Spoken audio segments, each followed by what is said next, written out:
Okay, here we go. Tuesday, March 24th, 6 p.m. I'd like to call the meeting to order. Dina, do we have a quorum? Yes, ma'am.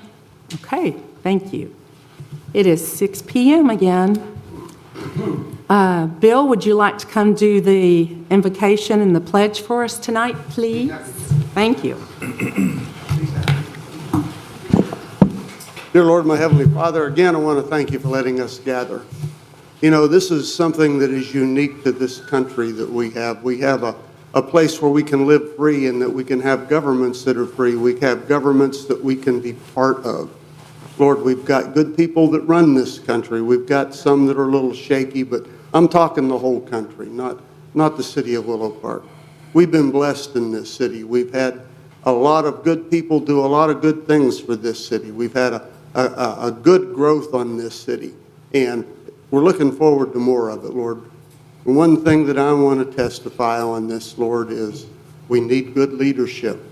We need them to go by the oath that they took when they took the oath of office, that they would support the Constitution of the United States and the laws of the state of Texas. Lord, that is something that is very, very dear to my heart on that, and I'm sure everybody in this room is. You know, in Matthew, Jesus talked about taking oaths. He said we shouldn't take oaths. And he was very specific about it, and he was very specific about the good parts of them and the bad parts of them. But in the atmosphere that we live in now, an oath is a sign of allegiance, a sign that you're going to do something that's dear to your heart and you're going to do it to the best of your ability. And Lord, I ask you to put that on everybody that's in this place today. Let them think about that and make the right choices that we need. We thank you for it in the holy name of your Son, Jesus. Amen. Amen. Pledge allegiance to the flag of the United States of America and to the republic for which it stands, one nation, under God, indivisible, with liberty and justice for all. Honor to the Texas flag. I pledge allegiance to thee, Texas, one state, under God, one and indivisible. Amen. Thank you, Bill. Okay, Isaiah 43:19, do not lose hope in times of trouble, for God is working in the unseen. His hand is steady and his timing is perfect in bringing good out of difficulty.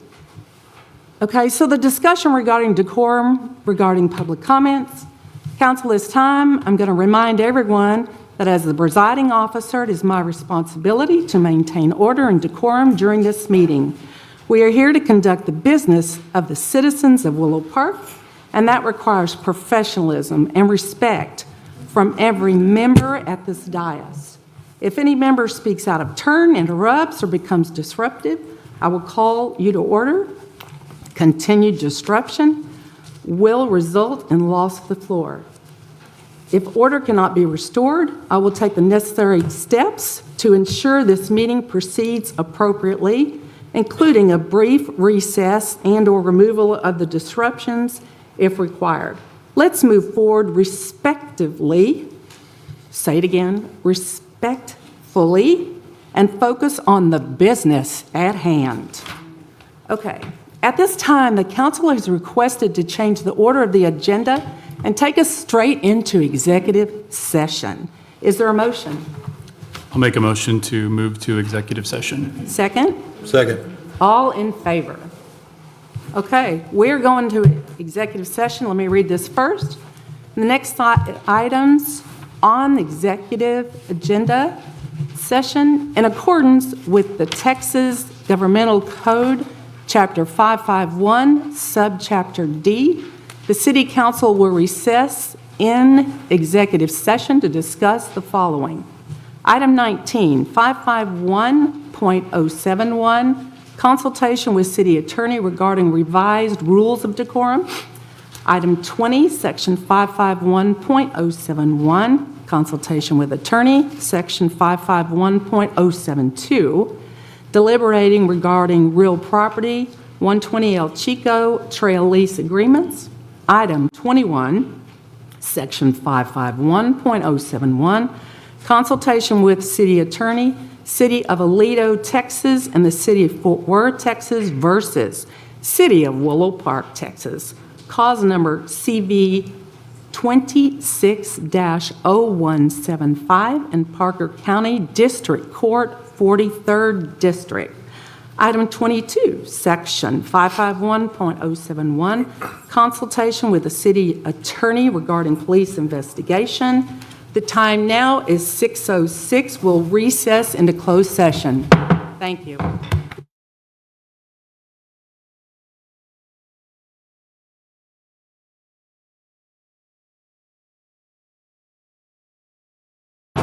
Okay, we are going to reconvene into open session in accordance with the Texas Government Code, Chapter 551. The City Council will reconvene into regular session to consider action, if any, on the matters discussed in executive session. Time is now 7:03. Does the council wish to make any motions related to the closed session? No? Okay. So we have no motion, so we're going to move on. Okay, at this time, we will hear public comments. To address the City Council, residents must complete a speaker's form, turn it in to the City Secretary 5 minutes before the start of the meeting. Each speaker shall approach the podium and state his or her name and the address before speaking. The public cannot speak from the gallery, but only from the podium. Thank you for adhering to the meeting decorum guidelines outlined in our governance policy rules for public comments approved back in 2019. Please step forward, and first one is Scott Karen. Scott?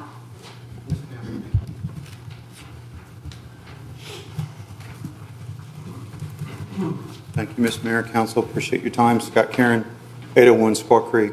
Can I touch this?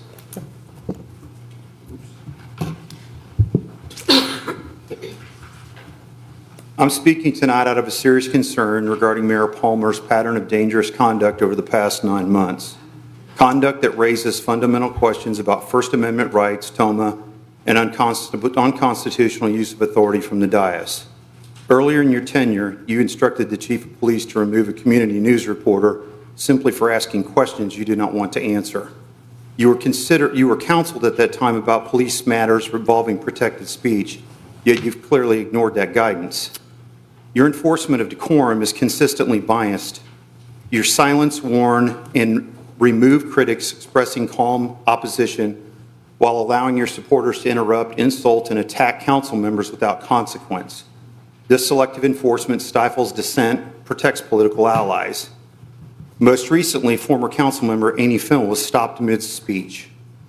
Another incident which arose, close supporter was caught on camera placing unauthorized city logoed material on private mailboxes, and you reportedly questioned the chief, asking him whether that matter needed to be reported to postal inspectors because you know her and she's a nice person. This sort of interference with police matters is a potential abuse of authority and appears to attempt to influence outcomes. There's also an inappropriate release of attorney-client privileged emails at your discretion by one of your supporters, an unethical breach. Most recently following a recent council meeting, you asked one of our exceptional Willow Park police officers to violate his oath of office for you to conduct an illegal and unethical criminal history record check on a private citizen who has been openly critical of you. No crime was observed, reported, or suspected, only hearsay, and your claim was that the individual scared you, and our officer politely refused and recognized that he would violate his oath and the law. The same citizen has no criminal record. He's been blocked from many of your supporters' social media platforms after expressing opposition. This pattern strongly suggests retaliation and political targeting. At the same time, your campaign received approximately 90% of its $11,000 in contribution from a close supporter who later pleaded guilty to defrauding a Parker County resident out of at least $35,000. That individual violated the probation, was arrested on August 20th of 25 in Willow Park while having lunch with you at the same table. Was also charged with possession of an illegal firearm. You maintain close relationships with a convicted criminal while attempting to weaponize our law enforcement against law-abiding political opponents. That contraction speaks for itself. This ongoing pattern of conduct demands immediate accountability, and your actions have compromised the city's finances, reputation, and now threaten citizens through political retaliation. You should probably consider resigning.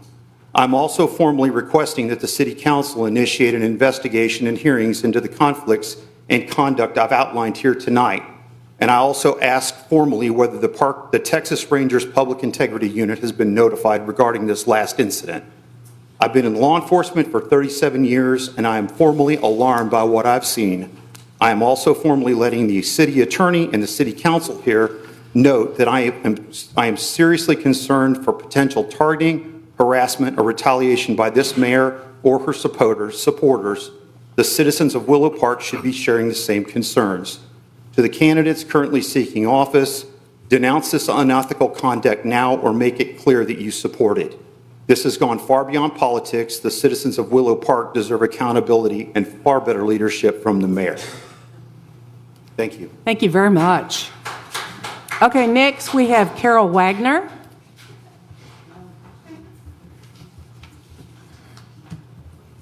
Good evening, Carol Wagner, 328 Fairway Drive.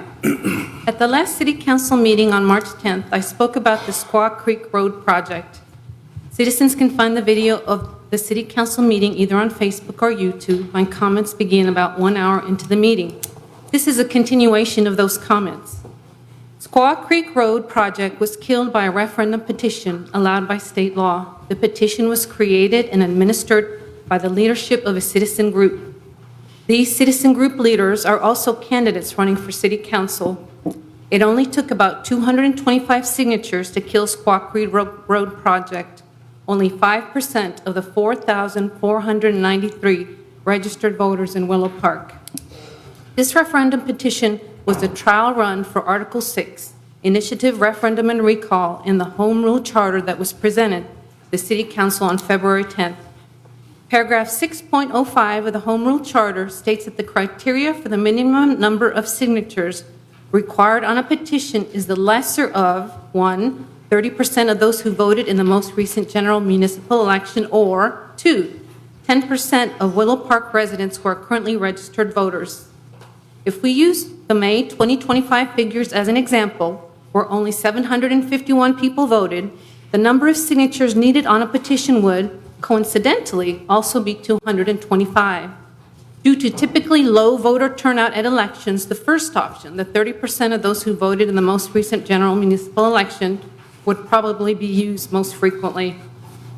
The Home Rule Charter requires too few signatures on a petition for initiative, referendum, and recall. Multiple times, to no avail, I asked the Home Rule Charter Commission to raise the minimum number of signatures required on a petition. I also presented my concerns to you, the City Council. On December 9, 2025, I stated that initiative, referendum, and recall had the potential to override the City Council and cause disruptions in governing and running the city. These 3 citizen powers, I said: 1, weaken the City Council; 2, do not account for and safeguard the interest of all residents; and 3, give citizen groups the means to achieve their own goals, which might not align with the interest of the majority of the citizens. I know you have all heard this information from me before, but before the Squaw Creek Road project petition, all our discussions were hypothetical. Things are no longer hypothetical, they are real.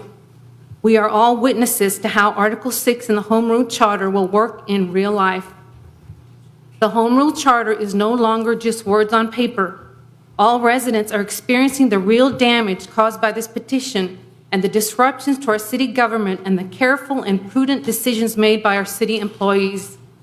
And this is only the first time of many more to come where initiative, referendum, and recall will be used. Costs associated with the Home Rule Charter has also been a concern of mine for a long time. I brought this concern up several times to the HRCC and at town hall meetings. We were told the only cost to implement the charter was printing and mailing a paper copy of the Home Rule Charter to each registered voter in Willow Park. prior to the election. At the January 9th, 2026 town hall, a gentleman came up to the microphone and asked, quote, "If this passes," and he was talking about the home rule charter, "how will this affect me financially?" Unquote. The chair of the HRCC responded, quote, "Affect you? Zero, no change. Nothing in this charter that will affect the expenses of this city that we know of." I would like to tell that same gentleman tonight, sir, the home rule charter is going to cost you and every other citizen in Willow Park financially and in many other ways. Look over the financial cost of the killing of the Squaw Creek project I outlined in my March 10th comments. In addition to all the expenses the city will incur, you are paying for the production and treatment of millions of gallons of water lost through leaks. You are paying for time and labor of employees, equipment, and repairs. All this is reflected in your water rates if you are on city water. The city was about to fix that, but the leadership of a citizen group stopped the project. No one knows the cost of operating the city under this home rule charter, and we have only begun to see the disruptions in the normal functioning of our city. Thank you. Thank you. Next, we have Amy Fennell.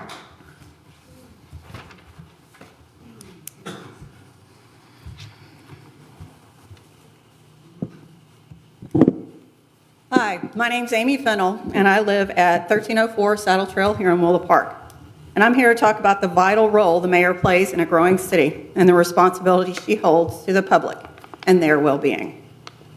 The mayor sets the tone for the city, and right now that tone is disorder, dysfunction, and an embarrassment. Businesses and quality developers are paying attention. When they see instability with the mayor, they look elsewhere, which jeopardizes the growth in tax revenues. Tax revenues that have allowed Willow Park to improve our infrastructure without raising property taxes. Progress is on the brink of total collapse, and strangely enough, you, Mayor Palmer, are now upending promises you made to the voters. In last year's election, you, Mayor Palmer, promised voters that if elected, there would be cooperation with the council, there would be transparency, and that our roads would be properly managed. In fact, you listed Fix Our Roads as the top priority in your strategy to lead Willow Park. A promise to fix our roads meant a lot to Willow Park voters, and you were in a prime position to make it happen. Preliminary work to rebuild Squaw Creek Road began during your campaign in March 2025, and within days of your swearing in, the first town hall on the project was held on May 29th, with the second town hall held in July. Council approved financing for Squaw Creek in December, and construction would have begun this year. Squaw Creek has been one of the worst roads for decades, and you were well on your way of fulfilling your top priority without raising taxes in less than a year of being elected. It was a honey of a deal, but then a top supporter of yours, Marcy Galley, circulated a petition to halt the project, which is well within her constitutional rights. When that petition became available to the public last week, I was shocked to see your name listed towards the top of the document, which you signed the very first day it was issued on January 1st. Mayor Palmer, you made your campaign promise to fix roads on March 22nd and then actively worked to kill the project less than a year later by signing a petition that you clearly knew about before it was issued. If you had a problem with this project, why didn't you speak up sooner in session? You and the council had this deal on the finish line, and you pulled the rug out from under the city you were elected to care for. You pulled the rug out from yourself. Who does that? It would have been a huge success for you. You're supposed to look out for the interests of all the citizens, not just a few. I don't think you realize this, but by all appearances, this whole Squaw Creek cabal looks to be nothing more than a cheap political trick to fool voters into believing the city leadership cannot be trusted. Teresa, Willow Park is under your leadership, and you signed a petition against yourself. If you're willing to work against your own interests, how can Willow Park residents trust you not to do the same to the rest of us. The vast majority of signatures on the petition were not made by property owners on Squaw Creek, which means that if it goes onto a ballot, the rest of the town will vote against it. The $300,000 invested in preliminary engineering will have been wasted, and a desperately needed project will be delayed indefinitely. Then what are you going to do? You had a softball opportunity with Squaw Creek, and instead of knocking it out of the park, you walked back to the dugout to warm the bench with your so-called board of advisors. You're unfit to sit in that chair, and I promise that 15 months from now, you will no longer be the mayor of this town. And for anyone watching this live cast, I urge you to show up and vote to re-elect Willow Park's current city council members. Our council is the only, Oh, you have to be at the podium. our Okay, no one can speak. No one can speak out. Our council is the only line of defense this city We're going to has. take recess now. Thank you. Recess. We're done. Amy, good to go, Amy, good to go. I recall my 5 No, minutes. she's not, yeah, she still has 30 seconds left. What do you want to do? Take a recess. I want to say 45 seconds of disruption happened. 45 seconds of disruption happened. She still had 30 seconds left last time. All right, so we're going to start.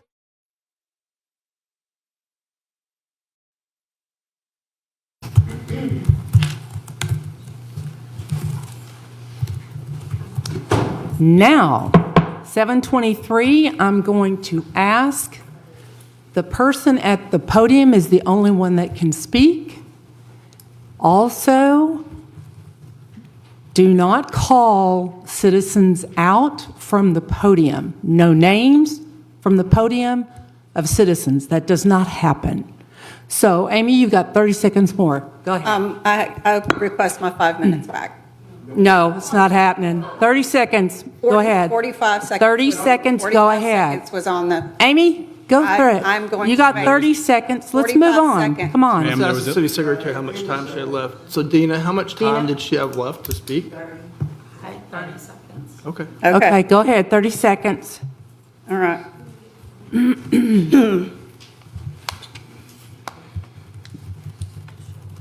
You're supposed to look out for the interests of all citizens, not just a few.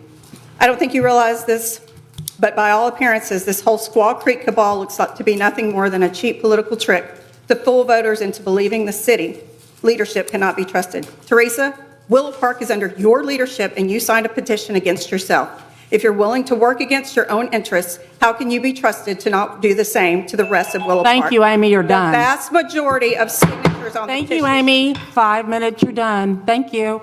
Appreciate it. Thank you. Okay, next. Jean Martin.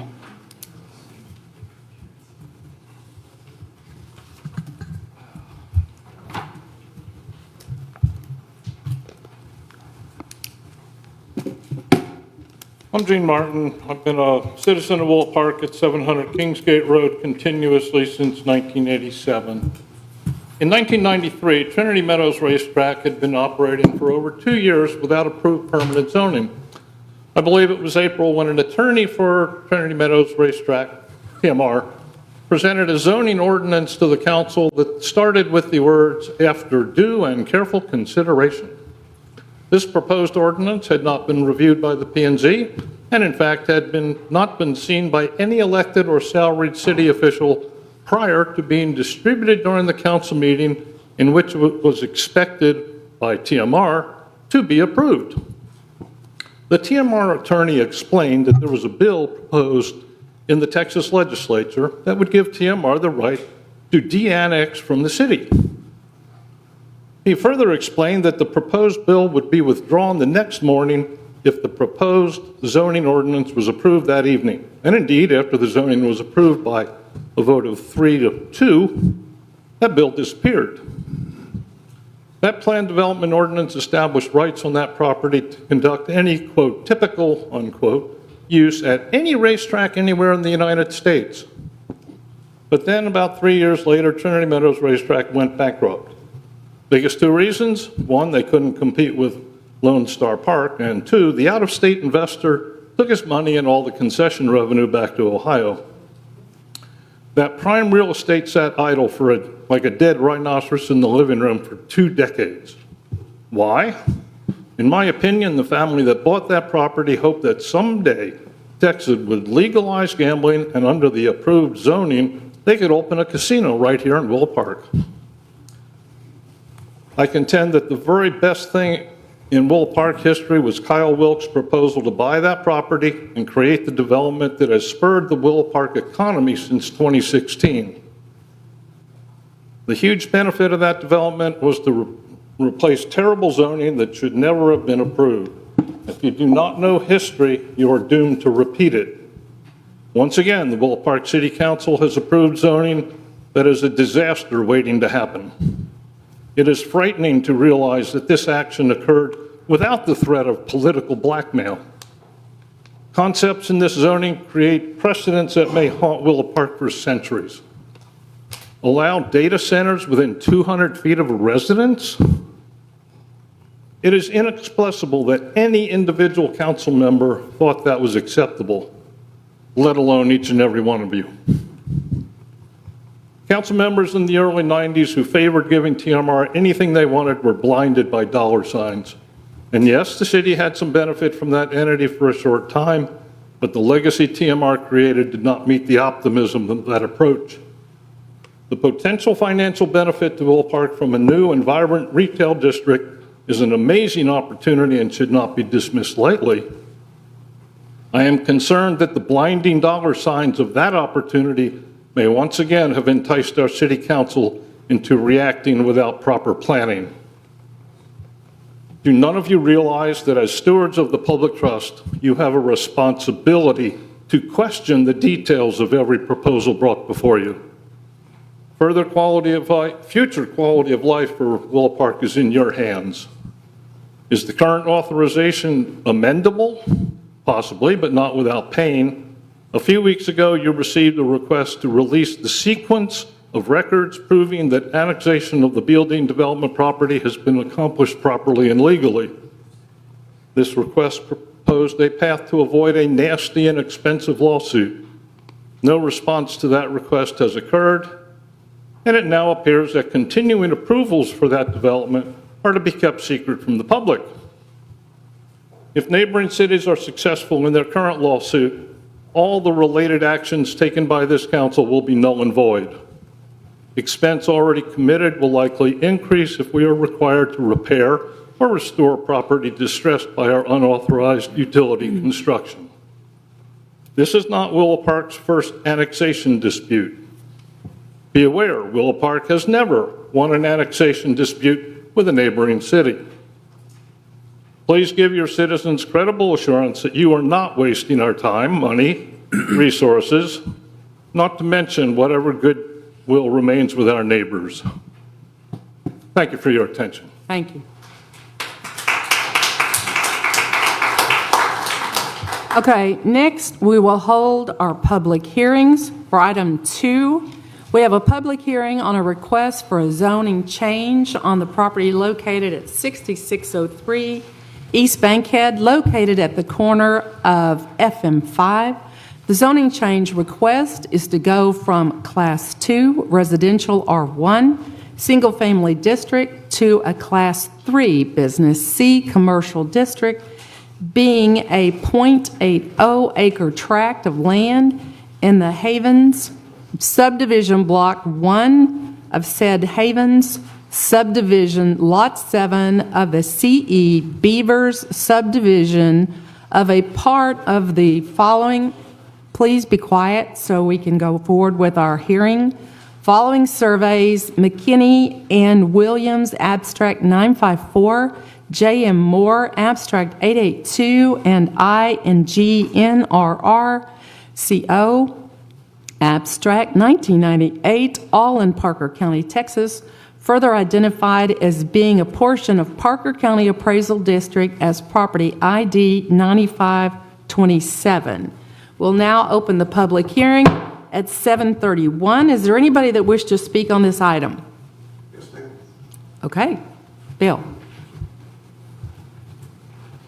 Bill Green, I live at 224 Vista Drive, been there since '85. Been through a lot of ups and downs with this city and a lot of goods and bads, and sometimes the good outlived the bads and the bads took over again. So anyhow, what I want to talk about on this is a couple other things. And I'm on the docket to talk on several of them, I think, here in a little bit. Speak a little louder. I couldn't Oh, hear okay, you. yeah, let me get the microphone up here. I'm soft-spoken, I know. Good very deal. soft-spoken. It make me mad. Go ahead. Oh, by the way, I think that we have just had the privilege of, or maybe it's a privilege, of seeing Amy's first campaign speech to run for mayor the next time. So remember this date. I didn't hear you. I don't think I turned my the hearing attorney aids is off. stopping that at this point. Well, you've already asked the audience and speakers not to Not to mention. speak of each other. I think that applies That's across one. the board. So am I done? No, you can keep talking. Oh, Just okay, don't name okay. people. That's what we were trying to do. On this, I mean, this is a very small tract of land here that we're talking about. But what changed to make them want to go from this R1 to a Class 3 Business C commercial? What's going to go in there in place of the residentials that were going to go into there? Is there already a plan for that 0.8 acres? No, that's not a lot. They can't fit a data center in there, for one thing. That's too big on its own, even whenever we get around to discussing data centers, which is eventually going to happen down the road, I'm sure. But why, what's going to go in there is my question. And why didn't that come out in the original zoning that that was going to be considered R1 rather than what it was? And that's the only thing I've got on it. The question that I've asked, hopefully somebody's got an answer, and I'd love to hear it. Thank you. Does anybody else wish to speak on this hearing? Step forward and with your name. Name's Joe Eads. I own the property at 6603 East Bankhead Highway. That property is going to be a golf cart store, just a simple retail store. They can't add any traffic to that corner. I mean, it's about as much as you can get anyway. The building is, I'm promised that the building's going to be a nice building. Of course, it's going to have to be up to code, City of Willow Park, and all that stuff. I've owned that property since '86. I've owned it since before the city owned it. So I've seen a lot of changes around here. I've seen changes everywhere. We got a pickleball court, a storage building across the street. If you look out the front door, we got lawn care services, back to the south of it, up and down Bankhead Highway. You got Caterpillar. You got an RV store right not too far down the street. That corner, to be able to sell it as residential is a nightmare. Nobody wants to build a house there. Yeah, because, who wants to look at that if they're going to live there? It's not like it used to be where you looked out over Bellman David Estates and seen nothing but land as far as you can see. The person directly to the east of that house is landlocked. He can do anything he wants to with that acre over there, or 2 acres, whatever he has in that field, when it's not underwater. And I see no reason why that. It says 0.8 on the sheet, but it's closer to an acre on my survey. There's just nothing. You can't. If I try to sell it, I'm a real estate agent. Trying to sell it as residential is just not working. Nobody wants it. It's a commercial lot, and that's all there is to it. The house that's directly to the north of me is a disaster, to say the least. It's got cars parked in the backyard. It's got a road through the backyard, which I don't understand how they get away with what they get away with. And like I say, it's just not going to sell anything but commercial. I'm going to be stuck with an elephant or a dead run officer, like we was talking about. So, anyway, that's my plea. Okay, thank you. Does anybody else want to speak on this? Okay, so it is 7:37. We'll close the public hearing. Next, we're going to go to item number 3 is a request for a specific use permit, SUP, to change an existing static non-electronic sign to a digital message sign for Delcius, located at the corner of Micus and I-20, a 3.14 acre tract of land legally described as a shopping center lot 1A and a 1B Block 5 of the Willow Springs Oak Abstract, City of Willow Park, Texas, identified as being in a portion of the Parker County Appraisal District as Parcel 33643, Parker County, Texas. Opening this hearing at 7:38. Does anybody wish to speak on this item? Okay. Yep. Okay. All right, Bill's going to speak on this It's going item. to be a long night, y'all. Bill Green, 224 Vista Drive, since '85. My question is, and it's just, maybe I'm not understanding what's going on, what's the benefit of going to a digital messenger sign? And whatever happened to the shopping center that this was apparently plotted to? Is there not going to be a shopping center?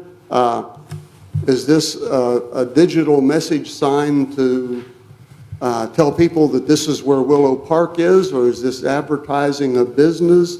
And how much is it going to cost the city to do this? That's the questions I've got. Okay, do you want to come up and speak? Okay, 6603 East Bankhead Highway. can you speak up a little louder? 6603 East Bankhead Highway, just down the street from the sign.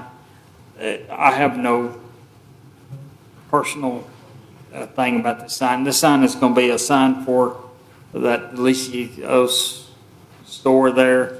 They're going to put specials up on it, and first thing another, it's just a store sign. Right now, the wind has blown out the sign. It looks like a terror. So anything they do with it's going to be a great improvement. Across the street is a bank. They got the same kind of sign, just flashing crap everywhere. That's about as big a distraction as you can get. So it's not going to be more distraction than anything else. It's going to improve. Trust me, it's going to improve the look of that shopping center. Anyway. Thank you. Anyone else want to speak on this? Okay. Hi, Libby Afterback, 421 Big Creek Road, so I'm right around the corner from the sign too. And I saw it on the agenda. I think, well, I can't understand it because I think there's a word missing from your agenda item. It says to approve, to allow for an existing static sign to a digital message sign to change to a digital message sign? Is that what you're trying to say? Dina? Is there a... She said yes. So I thought maybe it was to allow, it says to allow for an existing static, non-electric sign. So that now that the existing sign changes to one of those digital signs, is that what you're saying? I believe that's the intention. That's the intention of what we're trying to say here. Okay, because I read the grammar and parse it out. Okay, I just want to make that clear. I did look at the packet, and it looks like what the gentleman said. It's not a very tall sign. It's not like that Horrible Bank sign. It looks like it's small, and it's for the Delicias, and it's to advertise their daily special. And as I understand, you're asking about the shopping center. I don't know. There's just a few stores in there, and then it's landlocked because the Bible Church bought the rest of that property. Mm-hmm. That's why none of that is going anyplace else. Am I right on that? Yes, ma'am. Okay. Thank you. I just want to clarify, because I thought I was not getting a digital sign. I guess we are getting a digital sign. Yes. Okay, thank you. Anyone else want to speak on this item before we move on? Okay, it is now 7:41. We'll close the hearing on this item. Moving over to 4 is related to an ordinance annexing into the corporate limits of the city of Willow Park, a portion of the Clarion development located on Crown Road, an approximate 61.405 acre tract of land situated in the abstract number 468 West Franklin Survey and in abstract number 910, a McCarver Survey, Parker County, Texas, as further identified as being a portion of the Parker County Appraisal District as property ID 10634, thereby extending the boundary limits, amending the official map, and providing for matters related thereto. We will now open the public hearing at 7:42. Is there anybody that wants to speak on this item? Yes, ma'am. Okay. All right, Bill. Why? Why do we want to annex this?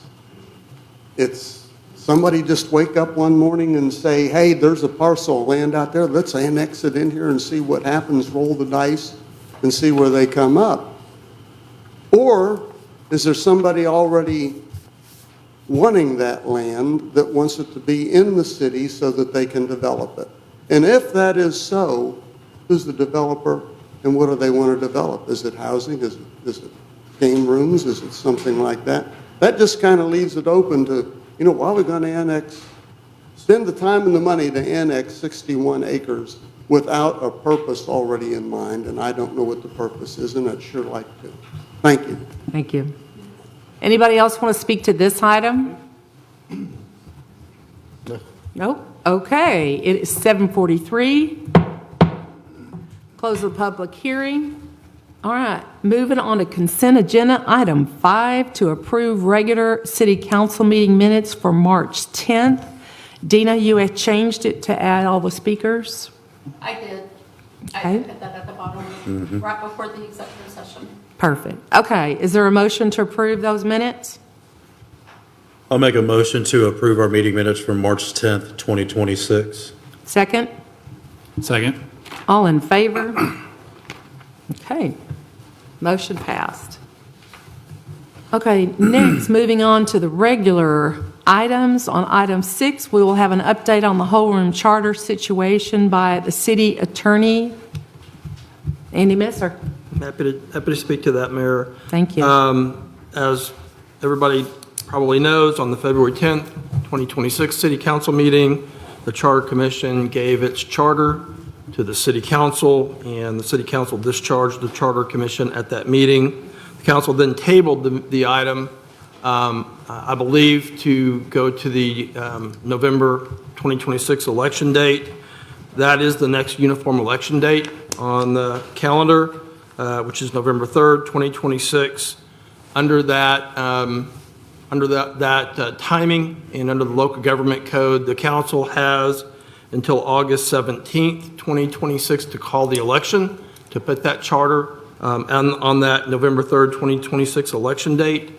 There were some questions involving legal issues at that meeting, and I've been asked to give opinions about that, and that is the status of where things are right now, and so that's under my purview at this point. And your time frame is when? I think I will probably be able to get to that in the next 2 to 4 weeks. I will have opinions on that. Okay, so you'll let us know when you get Sure. the opinions, the legal opinions from you. And Bill Green, you signed off on 6 to speak, is that right? Yes, ma'am. Okay. Y'all know me. The thing that I was wondering on this is the way that the council went about disposing of this. Whenever you go in and look at Section 9 of the Texas laws, and it talks about this exact thing. A commission, and Andy, if you wouldn't mind answering a couple questions for me. I don't know. I'm happy to listen to you. Okay, Your time to okay, speak, well, but I am familiar with the Chapter 9 on the charter election that you're referring to. Okay. That's good. Yeah, just listen. If you got anything you want to tell me later, that's okay. A commission was set, They did their job.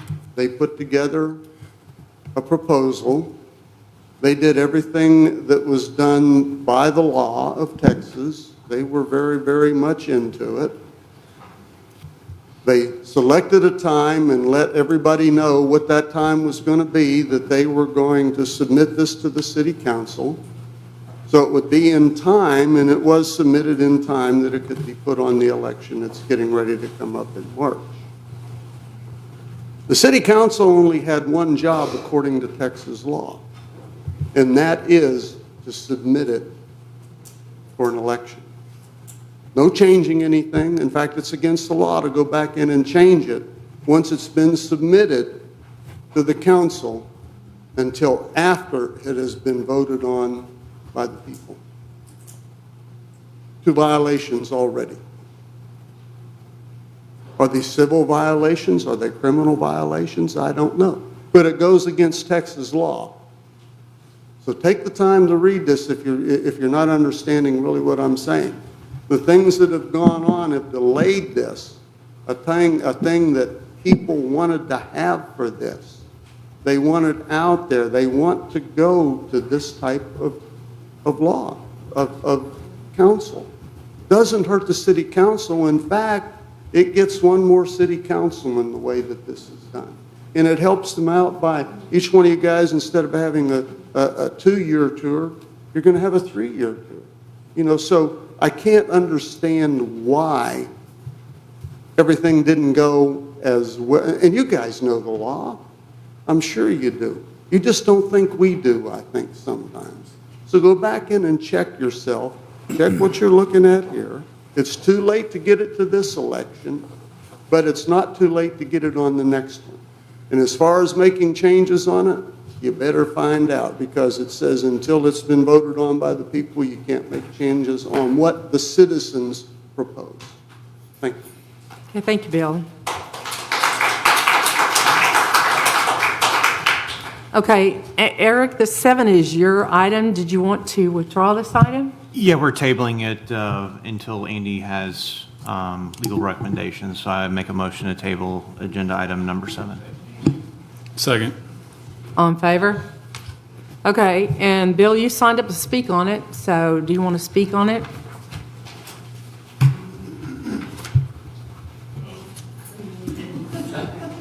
Bill again. What are we waiting on? Waiting on me? No. For what you were talking about. Legal opinion. Oh, legal opinion? Yes. Okay, Yeah. gotcha.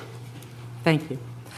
Okay, number 8, to discuss and consider approval of water conservation impact fee credit. And we have Chase. Yes, ma'am. All right. Good evening, Mayor and Council. During the 89th legislative session, the Senate Bill 14 was passed, which basically mandates public utilities to generate a policy for developers to be able to get some of their impact fee back as a credit. And to do this, they have to go above and beyond putting in their infrastructure beyond city standards and our water conservation plan, which it's pretty in-depth, so we've been here a while. I'm not going to go through every bullet point. So if there's any questions that you have, I'm here to answer them. Chase, do we have anybody that's met that standard yet or anything if we look at doing that? Not that I'm aware of. Okay. Yes, no, not that I'm aware of. Any more discussion? Are we going to potentially see a lot more like zero-scaping of yards, turf, artificial? Is this going to be, you think, a new design standard for Willow Park, or is this going to be at the discretion of the developer? This is at the discretion of the developer. So, I mean, obviously, they have to meet our city code and, you know, go our water conservation plan, but for them to go above and beyond to document, and it's in here, it's like a 5-year earmark, so that 0 year of the development, as soon as the first building permit is issued, then the developer can start monitoring that. And then at the 5-year mark, then they can fill out an application, which I have included in the packet, and which includes engineering stamp numbers for us to review. And then once we do that, then we can either, if they've met or exceeded the expectations, we can grant up to a 5% credit back on their impact fees for residential, and then a 2% credit for other land uses, commercial and things, and then for irrigation only developments, then they're up to 5% as well. Okay, perfect, Okay. thank you. Any other discussion? May I ask him a question? Sorry, No, you didn't sign up on this one. Moving on. Okay, so is there a motion? Do we have an ordinance number?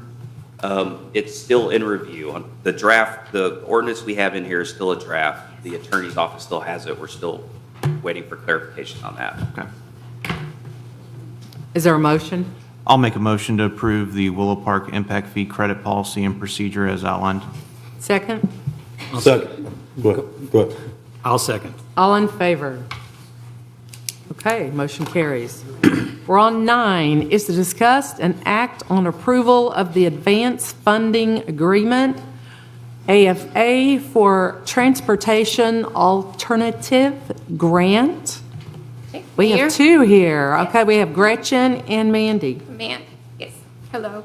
Mayor, City Council, this next agenda item is a resolution authorizing execution of an advanced funding agreement with the Texas Department of Transportation for the design and construction of bike lanes and sidewalks on Meadow Place Drive and Kingsgate Road. If you recall, this is the Transportation Alternatives Project that we applied for, and we were awarded federal money. The Transportation Alternatives Funding Program is a reimbursement program, or 80/20, where costs will be allocated based on 80% federal funding and 20% local government funding. The local government is responsible for 100% of the cost overruns.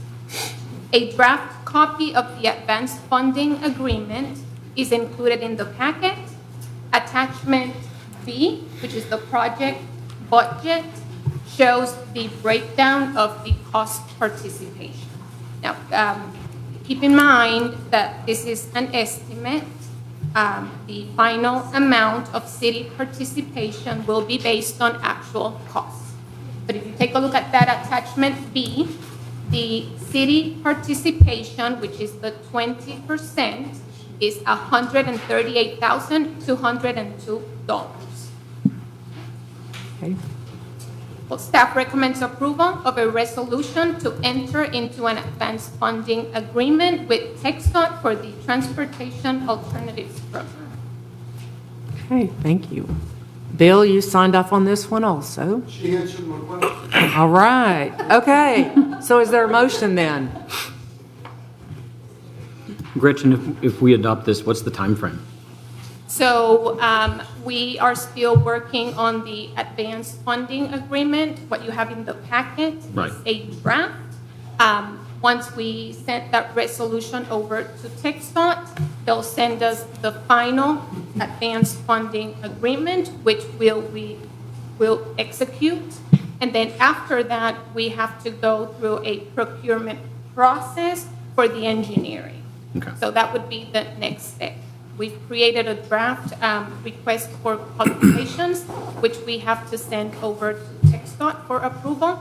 We got to make sure that that we get concurrence, that they approve the way that we're going to do our procurement process. So once we get the engineering firm, then we'll start engineering. After we do that, we'll go into construction. There's a 3-year letting window. We have to complete our project within 3 years of the state awarding the funds, which they already have. So we've got 3 years to complete it. But we'll get the resolution, and we'll get the advanced funding agreement executed, and we'll start with the procurement process for the engineering. Okay. Okay, thank you. Any other discussion? Okay, do we have a motion? I'll make a motion to approve resolution of advanced funding agreement with the Texas Department of Transportation for the Transportation alternative project, Kingsgate and Meadows Place Drive. Do I have a second? I'll second. All in favor? Thank you, ladies. Thank you. Okay. 10 is discuss and consider the traffic control speeding enforcement issue on Kingsgate. Police Commander Quincy Hamilton. Are you the one presenting? You are it. Come on up. What are we talking about? Do we have questions or where we? Do you want to talk about the speeding on that street, or what you want to do? What do you think? I believe one of the council members put this on after the one gentleman that came up and spoke at the last council meeting, Mr. Webb. Right now, I did speak with Mr. Webb. I spoke with him February 24th. Talking to the mic. To the mic, okay. Gotta talk loud. I spoke to him February 24th, Mr. Webb. We emailed back and forth. I set up the speed trailer on Kingsgate for, I believe it was a little over a week. We don't have those numbers yet. We had some technical issues with our speed trailer, so we've had to take it down and do some updates on it, and we're going to put it back up and get a reading on it. Once I have a reading and have those numbers in front of me, I'll be glad to give you guys a report at that time. Okay. Okay. Thank you. Bill Green, you signed off on this one too? Just more comment than anything on this one. Okay. Stop signs don't work. They put them on Vista Drive 2 years ago, and just as you come off of Branch House and make a right-hand turn, you come up a large hill and go around, and one stop sign's down at the bottom, another one's just about maybe 20 yards from my house, and it's a race to get from the first one to the second one, anybody that comes up there. They don't pay any attention to them. These guys get up there, but they can't be there 24 hours a day. So I don't know what the solution is.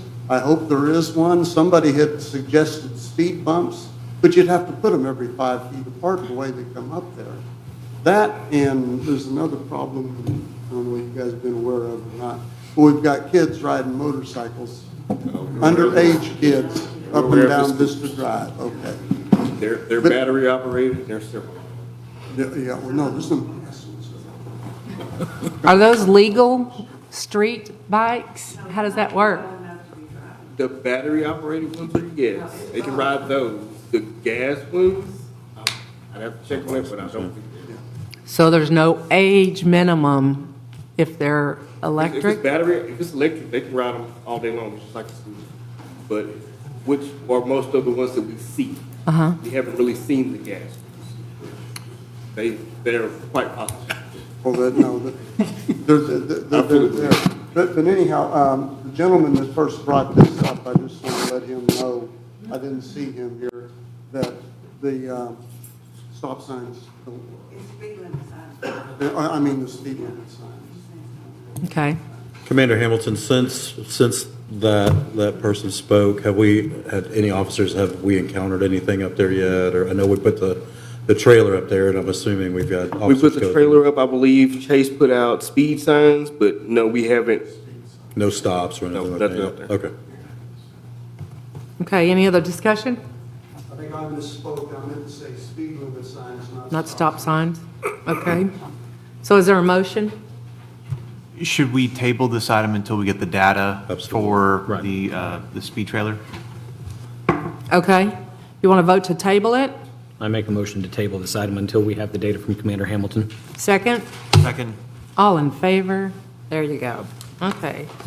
Moving on, number 11, to discuss and consider an application from 760 Fest for a $15,000 sponsorship of the one-day festival. Rose, I have a question. Yes, ma'am. Facebook popped in my feed, and it said that they posted they're changing the location, but when I looked at it, it doesn't look like they're changing the location. Do you know what they're doing? It will be held at the district, just like it was last year. That may be a Facebook thing. Clint and Christy are actually here. Clint, do you want to join me?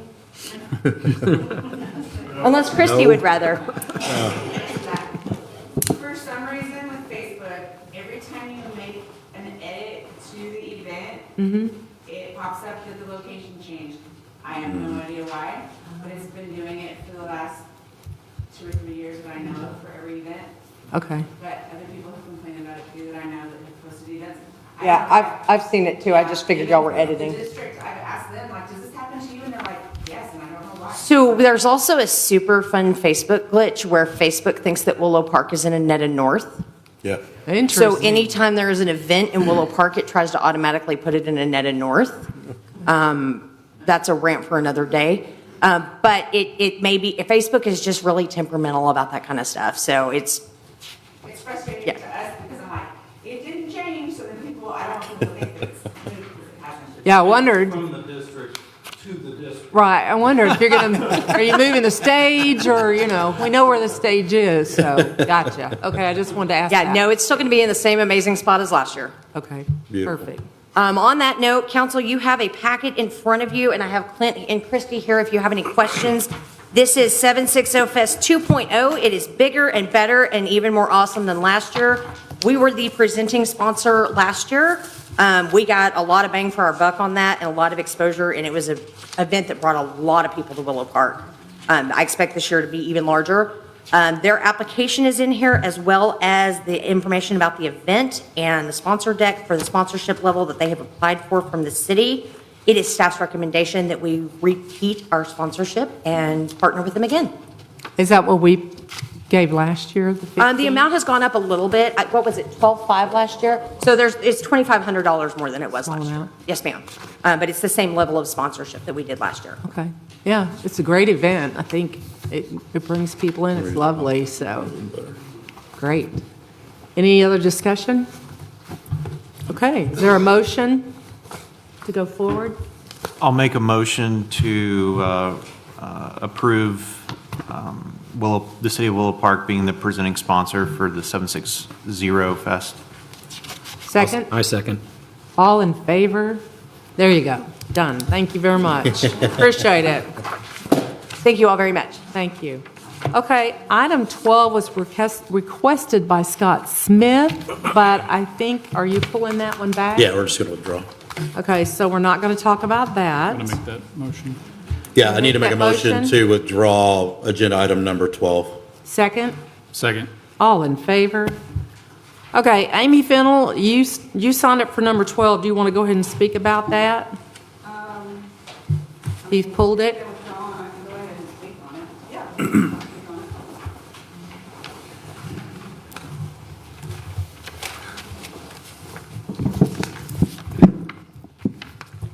A citizen's right to speech is one enshrined in our First Amendment. It is this First Amendment for an important reason. These public comment sections give every citizen of Willow Park the chance to speak their opinions about the affairs of their city, both the good and the bad, and there is indeed a need for decorum. It takes a lot of courage to get up here and make public comment. Respect for speakers and the protection of their First Amendment rights should be a top priority for the mayor and this council. It's important that the decorum expected from the galley be maintained and that no interaction happens between anyone at the dais with the speaker. Let residents have their say without repercussion. Now, you will likely be surprised by what I have to say next about the free-for-all public comments being made at the beginning of meetings. Time for random comments currently being made at the beginning of meetings should be held until the end. Until I began speaking up, speakers were allowed to eviscerate council members, but any dissension against the mayor was gavelled shut. While I meant every word I said, this kind of political theater is an inefficient waste of time.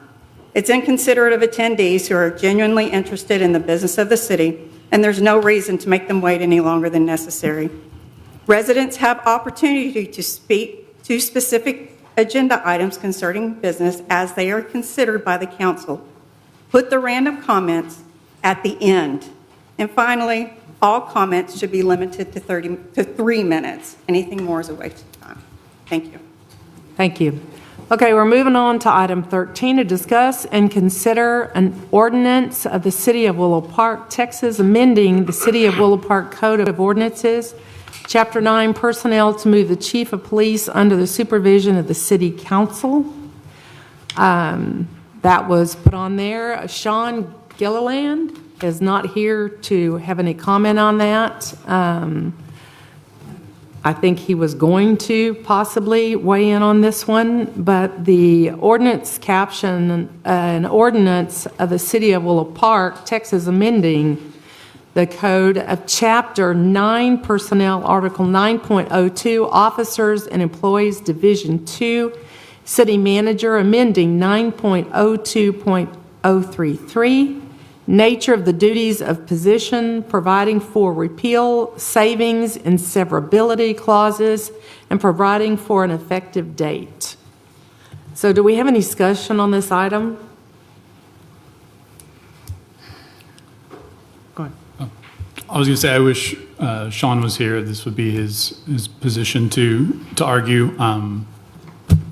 Me personally, I have no issue with it remaining under the purview of our city manager. I think we've also been given legal advice as well that would serve to protect us as a council. When you have 5 volunteers monitoring something like the chief of police, I think that's just a precedent I don't want to handle and deal with. That's not my calling. To have it under the full-time employee of the city, I think serves us better, and that would be my position. Did y'all vote to hire him?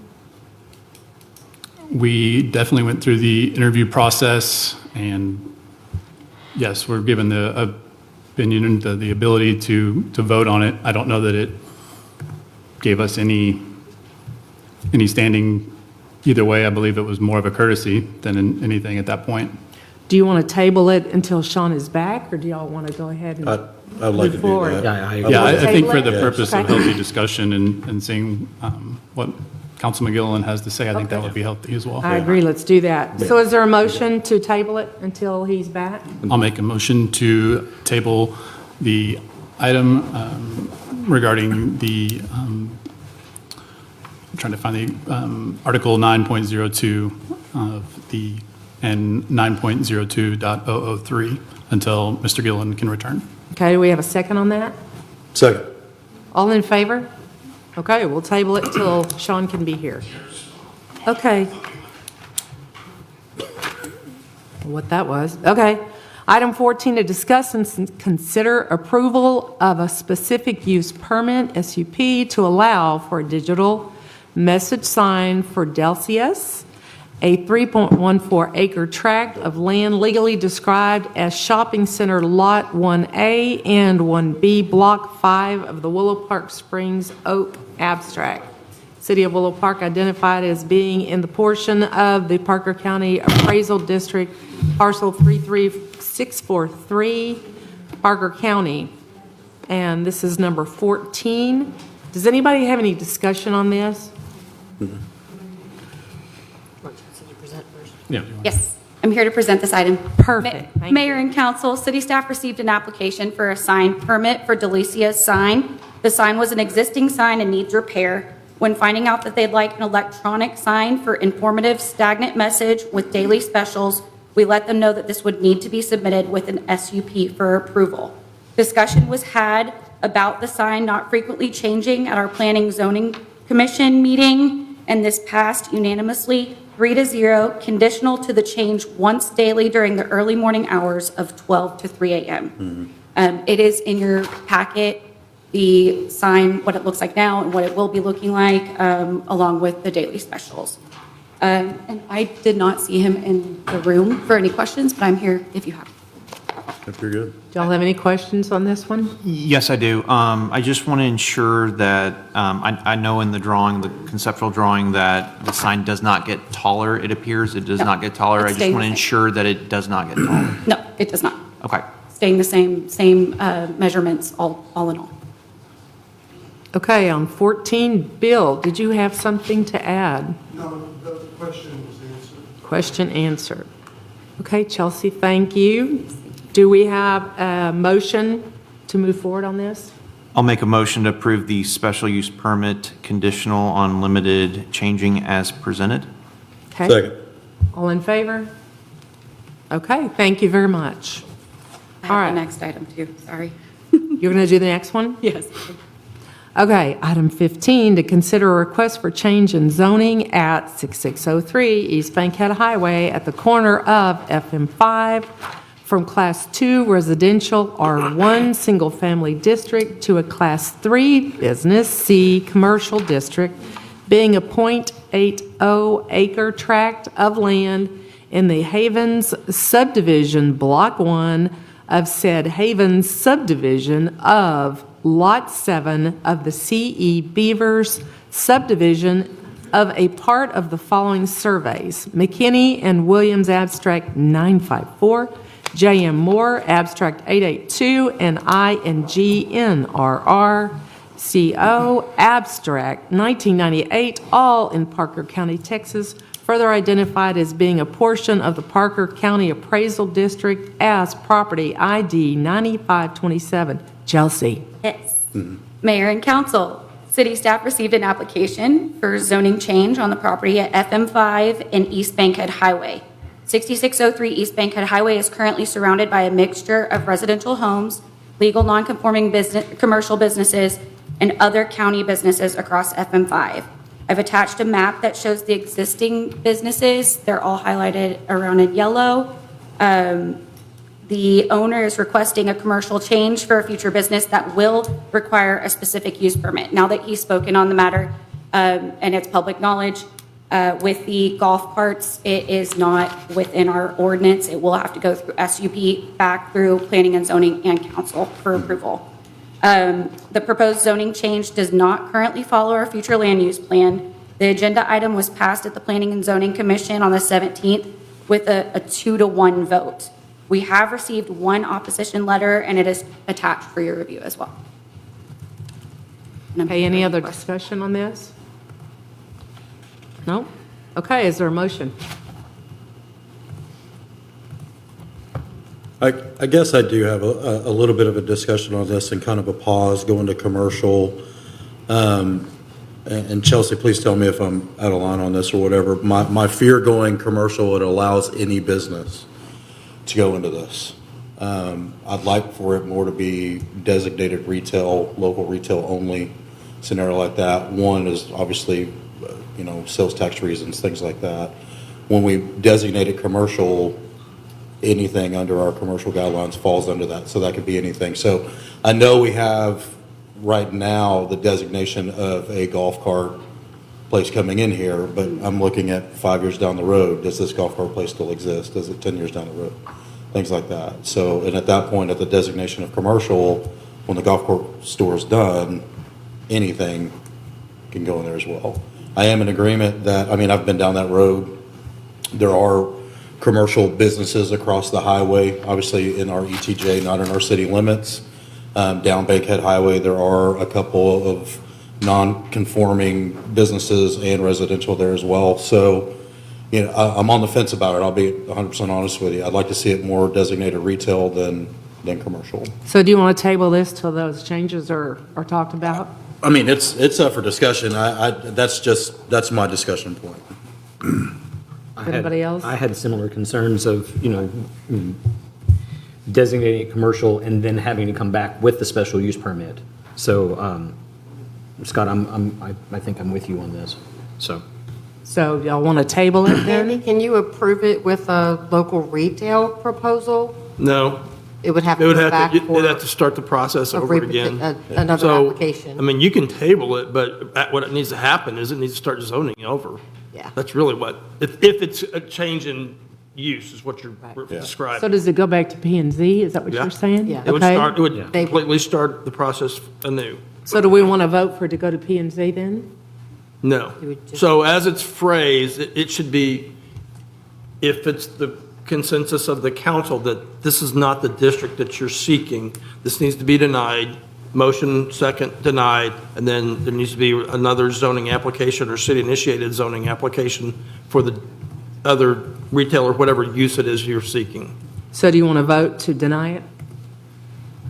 Any motion to deny it? I just want to add one thing on that. Just wanted to double check to make sure that retail is the proper way for a potential golf cart sales, that it has to be zoned that way. Is You would probably still do a local retail with an SUP. That's, yep. Yeah, but it would That's- default. But at least you would be under the Yes. retail. Yes. If that doesn't work, Correct. If the SUP Exactly were right. to go away which I'm in or agreement default, with. then it would go to the base zoning, which would be the local retail, which is what you would be rezoning it to. I just want to make sure that I'm right, yeah. So do we have a motion on that? Well, does this align with what the property owner is trying to do too? I mean, does that make sense that what we're trying to do and make sure that we're all within alignment there? Because I want to respect the property owners, you know. Well, I guess I'm not understanding the issue. When y'all would control what goes in there when y'all do the special use. My requirement to make it commercial is through a contract that I have with a person right now. He is going to turn it into a golf cart store.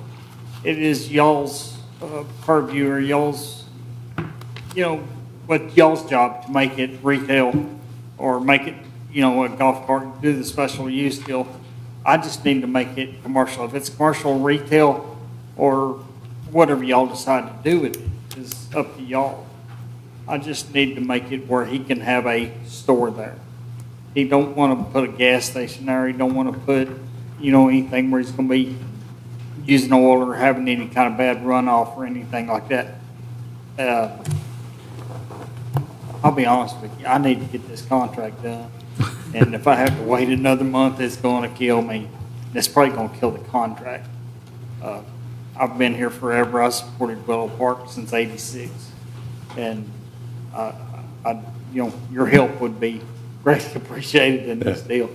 But like I say, it's y'all's deal when y'all approve or not approve the special use deal.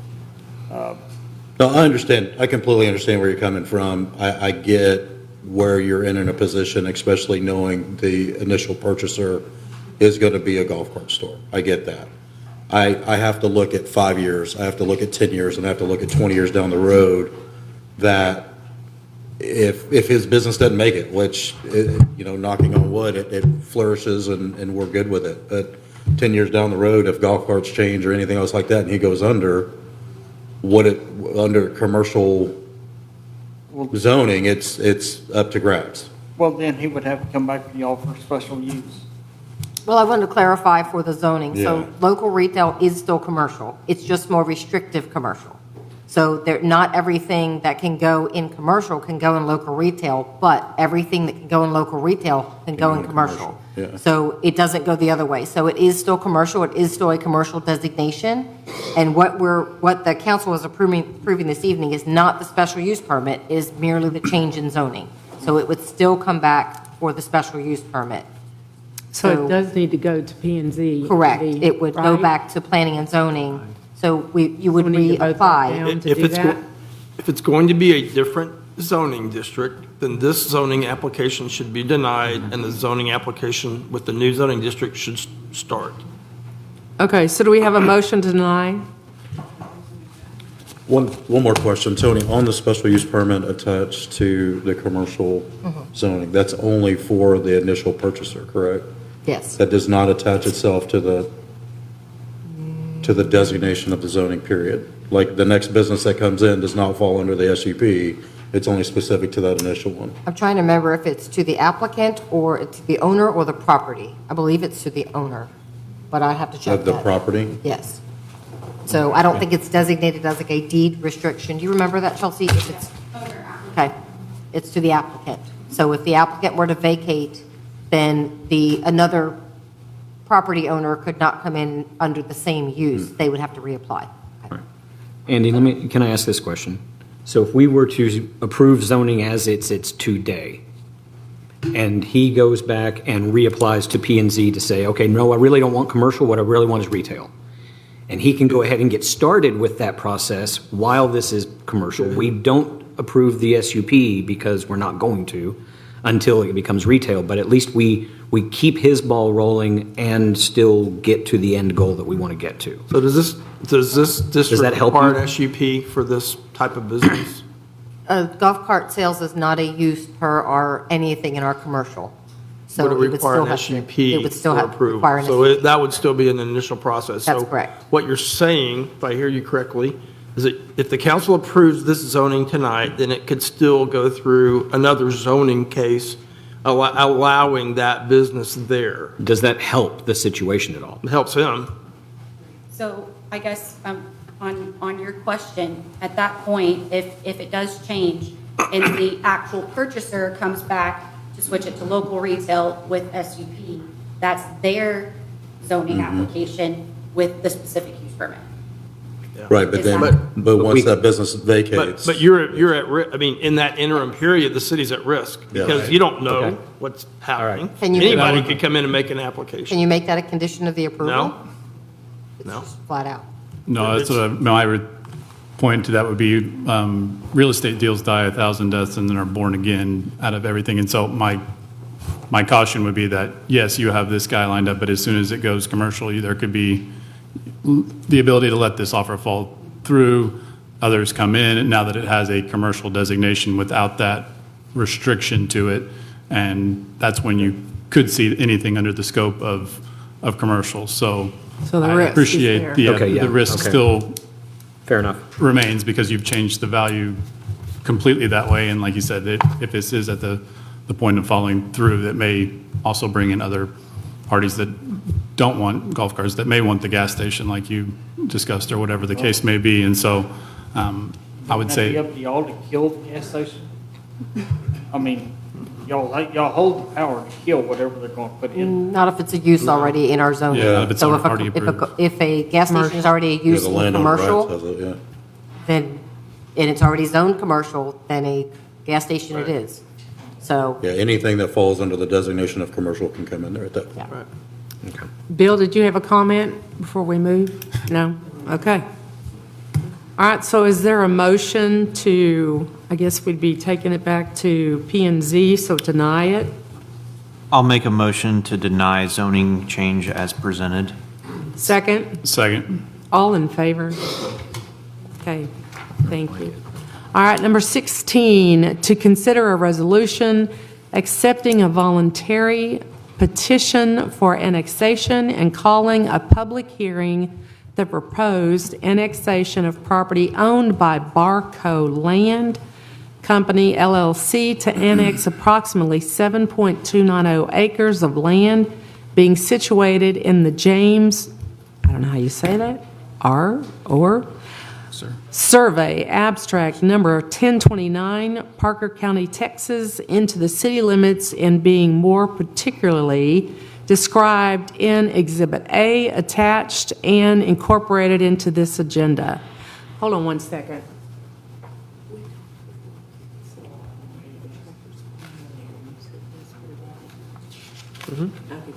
Sure. Okay, I want to add that right now, for the transparency, that they are talking to Tractor Supply. Don't know if that's going to follow through and come into play, but wanted to mention, because that's pretty exciting for some people. So Chelsea, you wanted to talk about this? Yes, Mayor and Council. The applicant Barco Land Company approached the city for annexation. Council accepted the development agreement on March 10th. This is to accept the petition and call the public hearing for April 14th as presented in the resolution. Okay, and Bill, you signed up again. It's going to be a long night. At least you're quick, okay. No, the question I had on that, I think, was just answered there. You know, with you sharing with us that Tractor Supply is coming in there. I was just concerned as why somebody would want to voluntarily give up their land to go in a city limit. Well, now it's perfectly understandable. So thank you. Okay, so do we have any more discussion on this, number 16? Nope, do we have a motion? I'll make a motion to accept the resolution as presented. Second? second. All in favor? Okay.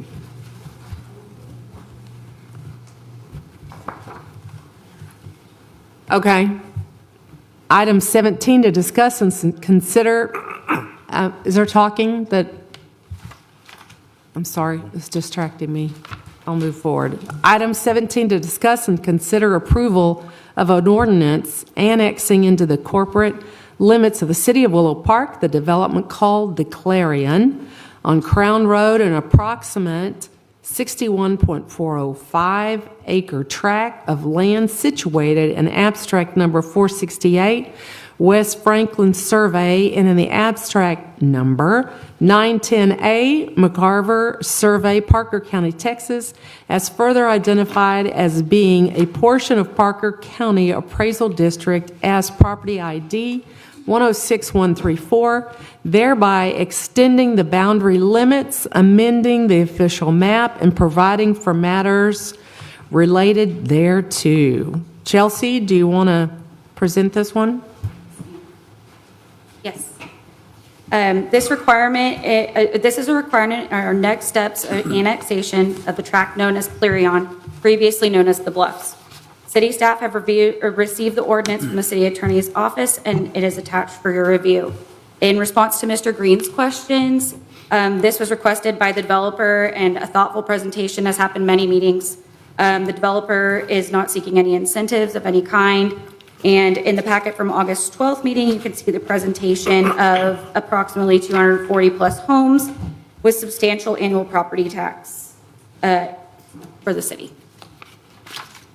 City staff has reviewed the ordinance and recommended its approval as presented. Okay. Any more discussion on this item? Okay. Is there a motion? I'll make a motion to approve the ordinance annexing into the corporate city limits of the city of Willow Park as presented. Second? I'll second. All in favor? Okay. Motion carries. Welcome to Willow Park. Item 18, to discuss and consider approval of preliminary plat for the Beldine Ranch development, being a tract of land in the F.H. Hammond Survey, abstract number 673, the heirs of Francisco Sanchez Survey, abstract number 2346, and H.T. and B.R.R. Co. Survey number 5, abstract number 647, described in the deed to John Henry Dean III, recorded in the volume 1441, page 424 of the official public records of the Parker County, Texas, containing approximately 317.732 acres, more or less, and within the city of Willow Park. Chelsea, standing there again. Go ahead. City staff recently received the application for preliminary plat of the Beldine development.